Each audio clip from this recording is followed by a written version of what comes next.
Hello, everybody, and welcome to Forever Sports. And some massive news if you are Stormers fans, with the confirmation yesterday that Mchunu has officially joined Stormers from next season. It is the Stephen Kitshoff replacement, and it's a much needed signing for a Stormers front row that have been struggling a lot in the last few weeks. I really struggled against the Bulls and have not been at their best.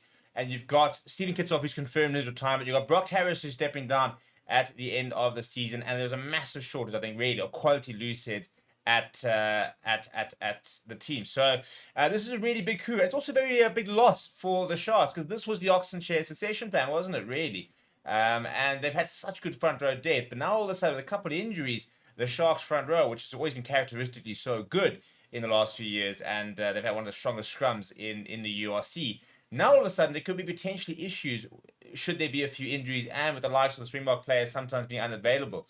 So it's a big loss, but Sharks lost to Stormers gain, and a very pivotal moment, I think, in Mchunu's career himself, where he is a Cat Springbok but struggling to really get back into that side permanently, and he's actually kind of been overtaken really by Gerard Steenekamp. We're going to break it down a little bit. But before we do that, please do smash a like on the video. Please do subscribe to the channel as well.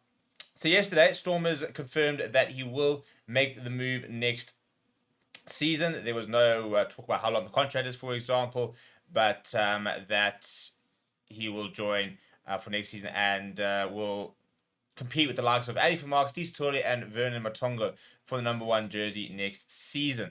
John Dobson spoke about it, saying Mchunu has played rugby at the highest level at a very young age, and we are really looking forward to him develop his game further here. He can be devastating a loose player as well as a really athletic loose head, and working with the likes of Frans Malherbe and Neatley Bashir each week can only make him a better prop.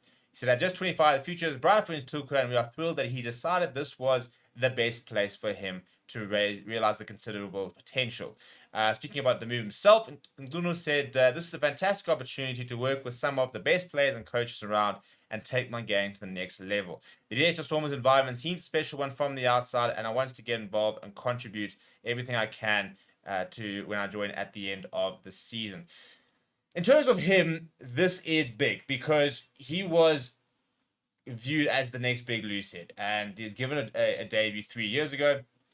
Immediately, kind of after we got back to work, and he was viewed as the future, and Stephen Kitshoff having sort of the injuries that I said. I mean, he made his debut before the World Cup type of thing. So we're always looking at him as the next sort of big loose head after the likes of a Stephen Kitshoff and Oxenshire and those. But unfortunately for him, he hasn't really been able to kick on as such since then. So it's been a frustrating time for him as a player. And I think the big thing for me, big thing a lot of people are asking is that what is happening with the scrummaging? I think a couple of years ago, he was a pretty strong scrummager and really held his own.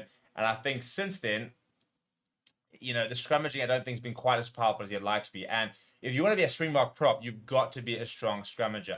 I think that you look at Gerard Steenekamp, that's kind of been one of the things that he's really brought in the last year or two, is that he's brought that scrummaging potential last year, and that's why he's currently firmly, our number 2 option, and he is pushing pressure on Oxenshire. I mean, Oxenshire, I think, is probably the best prop in the world from last year, and definitely top 5 props currently, everywhere.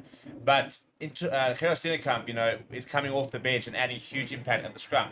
That's what Mchunu needs to start doing now. So in terms of the Sharks, well, it doesn't leave them short because they've got so much depth in that squad. But long-term injury of Trevor Nyakane, we don't know how long he's going to be playing for. Vincent Cox is not getting any younger. And you had Mchunu and you had the likes of Dion Blula, for example, is coming through. You've got Henry Jacobs is very highly rated, Rowan Dreyer. But Mchunu was the future, really, in terms of the Springboks. Him and Oxenshire. You think, well, those are your 2 loose heads, absolutely sort of for the next 4 or 5 years, and that's really good. Now you've lost him, and now you're kind of looking, well, who's the backup for Oxenshire? What is the succession plan? So I think it's a really big coup actually for the Stormers. I think they've got an opportunity to try and work on a scrummaging, and that'll be the big thing. They really found a genuine Stephen Kitshoff replacement. Obviously not in the same pedigree, but he was viewed as a Stephen Kitshoff replacement at Bok level. So he's the perfect player to be able to bring in at domestic level. So I'm very excited about the signing. I think this is hopefully the big moment in his career where he takes the big next step. I think that's what Gerard Steenekamp's done. this is now what Mchunu has to do. Let me know what you think of the signing and the move down in the comments below. Smash a like on the video, subscribe to the channel as well. Thank you very much for watching. My name is Steve. I'll chat to you soon.